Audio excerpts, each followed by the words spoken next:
Hi everyone, this is Annabelle Gabberti, the founding and managing partner of the law firm Crefovi, which advises the creative industries out of Paris, France and London, United Kingdom.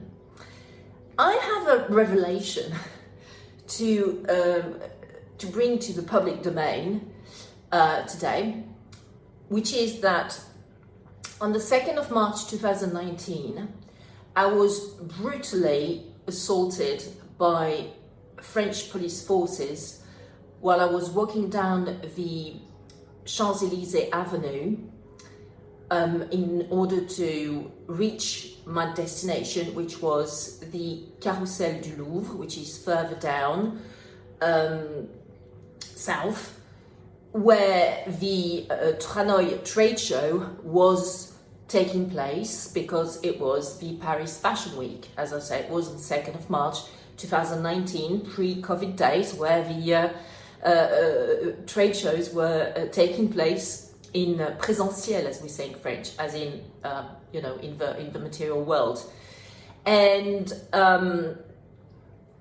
the circumstances of this were that I actually took the Eurostar on the 1st of March, which was a Friday, 1st of March 2019, quite late in the evening, and arrived in Paris at around 11 p.m. Took an Uber to go to our office in 59 Rue Legendre in the 17th district of Paris, and then woke up the following morning to actually, work the whole weekend to go and see my clients and my prospects who work in the fashion industries at all the fashion trade shows which were taking place. So Tranoï, as I said, at the Carrousel du Louvre, as well as Woman, which takes place on Place Vendôme, and then also several showrooms which represent, some of the most high-profile fashion brands and luxury brands in the world. So I had like a super hectic schedule in front of me, right? And so that was the time where the Gilets jaunes, yellow vests were doing all this stuff, and I had no idea on the 2nd of March, Saturday, the 2nd of March 2019, that the whole action was taking place each Saturday on the Avenue des Champs-Élysées. Why? Because the French government censored the information about the yellow vest and the Gilets jaunes movement. So being in London for quite a long period of time, because that's where I spend most of my time, I had no idea that actually the situation was that bad between the yellow vest protesters and also the French government and the French police forces. I had no idea. I had no idea in particular that you had to avoid going to the Champs-Élysées area every Saturday, because I don't live there, I don't live in France most of my time, in Paris most of my time. Anyway, so on the 2nd of March, as I was saying, there were plenty of barriers around the Champs-Élysées, called Rond-Point des Champs-Élysées, so a roundabout which is at the bottom of the Champs-Élysées, and all these gates and barriers had been erected, which meant that you just couldn't walk down to the Louvre area, past La Concorde, because everything was just completely basically gated. And I have no knowledge of the police forces. So just one second. I never basically do any criminal law stuff at all, because our law firm is mainly based and working with the creative industries in relation. Sorry guys. In relation to business law, okay, under English law and under French law, that's what I do, and so I don't really know the distinctions between someone working as a vigile, like a security person for a private company, or someone who is actually working for police forces, etc. I just saw some guys who were wearing some dark blue uniforms, and that's about that. That's all I saw. And then I asked them which way to go to actually, go around those gates and be able to go down. Oh yeah, why was I walking? I was walking because all the public transports had been stopped. Also I couldn't take an Uber, okay, because there were no cars in the streets, all in the 8th district around the Champs-Élysées, etc. And I couldn't take any buses, and I couldn't take any tube, any metro, because everything had been stopped. So I had to walk, right? It's not that suddenly I decided to walk. So anyway, in a nutshell, what happened is I don't want to go on as if I was ranting. I asked my way to these guys who were wearing those dark blue uniforms, and it just asked, to go around those gates, those barriers, explaining to them that I was a lawyer and that I had just come back from London the previous day to actually attend Fashion Week and to go to the Toronto Trade Show, which was in the Carrousel du Louvre. And please, how do I actually go around your gates? Please let me go through your checkpoint and see if there's a checkpoint here, or can I go through somewhere else where there is a checkpoint? There's just guys wearing these dark blue uniforms. Just look at me, and I was like, fuck off. Like literally, explicitly telling me to fuck off, and calling me names as well. I won't go into which ones, but very, very rude ones. I mean, I was like baffled. I mean, I was really baffled, and when I started to go away, because obviously there was no conversation to be had with this type of people, I said that the way they were handling this was a disaster for France, and it gave a very bad impression of France and to all the tourists who were around me, listening to the conversation I was having as to how do you go around these gates. And so it gave a terrible image of France, and that's what I said while I was going away. All of a sudden, one of these guys wearing, gun, helmet, and the whole, fireproof vest and all the stuff, probably weighing 80 to 100 kilos, while I weighed 65 kilos, just jumped on me, literally, physically jumped on me, okay, and dragged me from where I was to behind the gates, behind this checkpoint I just mentioned, on 10 meters, okay, dragged me to a white van which was there. I was like, what is going on here? And then they put me, so basically I was just like, what's going on here? So I started filming the whole event, taking pictures of my hand as well, which had been very much damaged while this crazy guy wearing this dark blue uniform physically assaulted me by taking me and then dragging me on the distance of 10 meters. And I tried to actually, out of reflex, I tried to reach a sort of thing which was there and grab it. And so he just very violently took my hand away from this thing that I reached. And so my hand was really quite red and bruised and, scratched and everything. So I took pictures of that. That went on for like 15 minutes. I was calling 17, the number 17, which is the equivalent of 999. So it's like police secours. So when you call the police, because it's an emergency. And they asked me to describe those guys. So I looked more closely at their uniforms. And then I said, oh, actually, it does say CRS. CRS. C for Charlie, R for Robert, S for Sugar. What does that stand for? CRS. This is one of the units from the French police forces. I was like, oh my God, these guys are police people.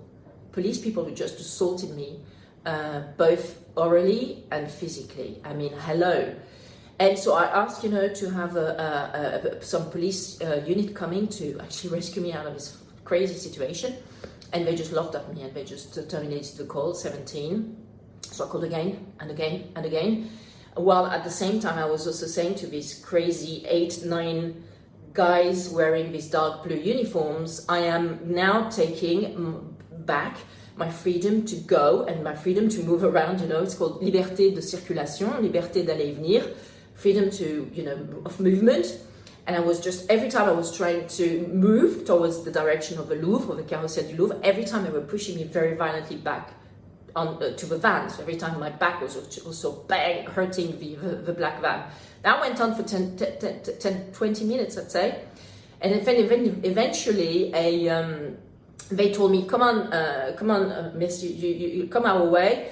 We're going to bring you to the police station so that you can actually, file a police complaint of the assault.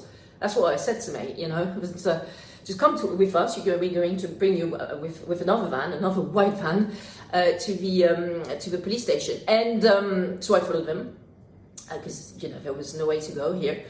Except from going there, and also I really wanted to file a police complaint due to this extremely, police brutality actions. And as soon as I stepped a foot in the van, another guy who was there, so unarmed, he wasn't wearing any weapons, but he was also wearing a dark blue uniform.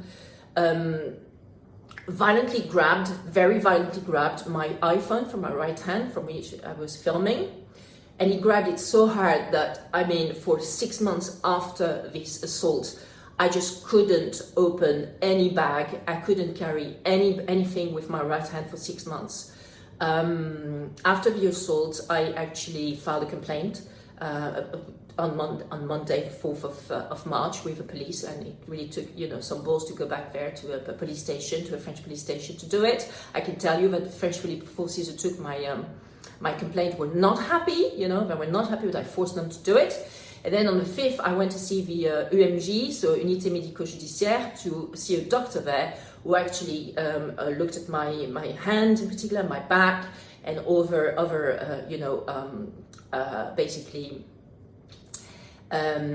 physical consequences that I suffered out of the assault. And he gave me 3 days of interdiction totale de travail, so full it's forbidden to work for 3 days, which is a lot. It's a lot when you receive 3 days of ITT, interdiction totale de travail, as a victim. It means that it was fairly important with the assault, the physical damages you suffered out of the assault. 3 days of ITT. So anyway, what happened between this assault and the Monday, the 4th of March, when I managed to go and file my police complaint at the commissariat of the 8th arrondissement in Paris? Well, I was in custody. I was in police custody. I was in police custody. Of course, my criminal record is completely blank, right? Both in the UK and in France.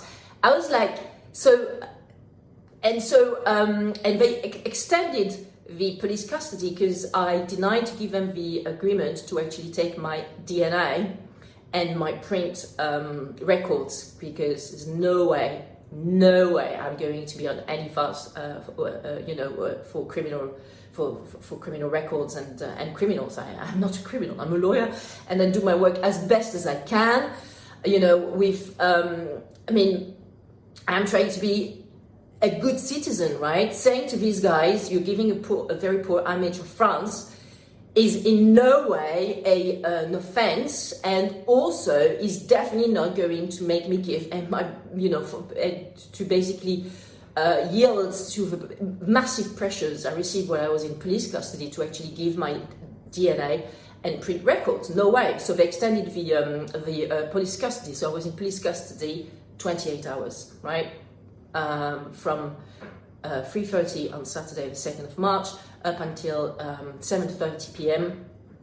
on Sunday, the 3rd of March, 2019. It was a terrible experience. I won't go into that.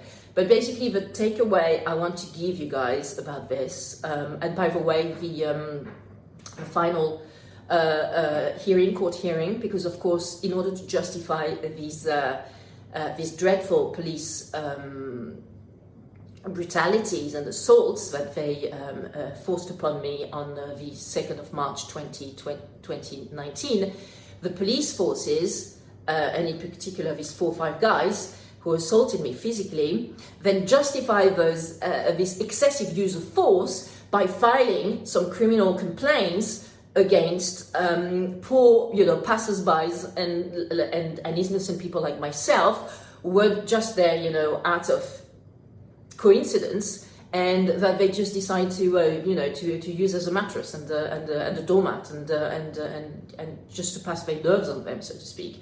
So I can tell you that I will not let this go, okay? I will not let this go. I am not letting this go. And so the court hearing is this Tuesday, the 2nd of March 2021, which is in around 3 or 4 days' time. Everything is ready on my side.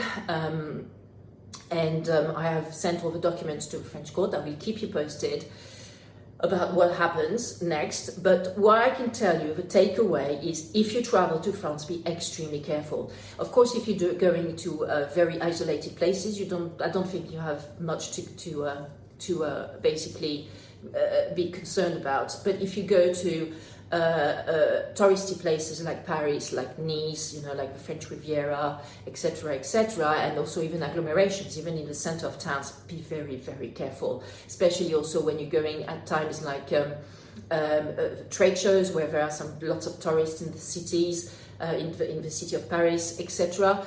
And also if you hear that there are some social concerns going on, like the Yellow Vest movement or other manifestations, they call them, so when they demonstrate in the streets, be very, very careful. Just avoid the whole area, okay? Even if you say to yourself, I'm not wearing a Yellow Vest, I'm just a passerby, I just want to have a look at it, don't go there. Just avoid the whole area, okay? If at all, actually avoid going to France. To be honest, this is what I've been doing for the last 2 years. I've barely set a foot in France in the last 2 years. Of course, there was COVID as well, so it doesn't really help. But, this is not for me. This is this sort of basically autocratic climate where you've got the police forces who are actually turning into mercenaries and basically tormenting and assaulting the population. I just don't want to be seen in a country like this. So, word of caution: Paris is great, for usually for professional trade shows, etc. But if you have to go, be careful. Just take Ubers. Avoid public transport. Avoid going close to any places where there could be some demonstration of any sort. That's my takeaway from it. So anyway, that was some revelation I wanted to give you today. It's quite a story. Tell me about it. Probably was a karmic experience for me. I guess I had to work something out for my karma. Bye for now.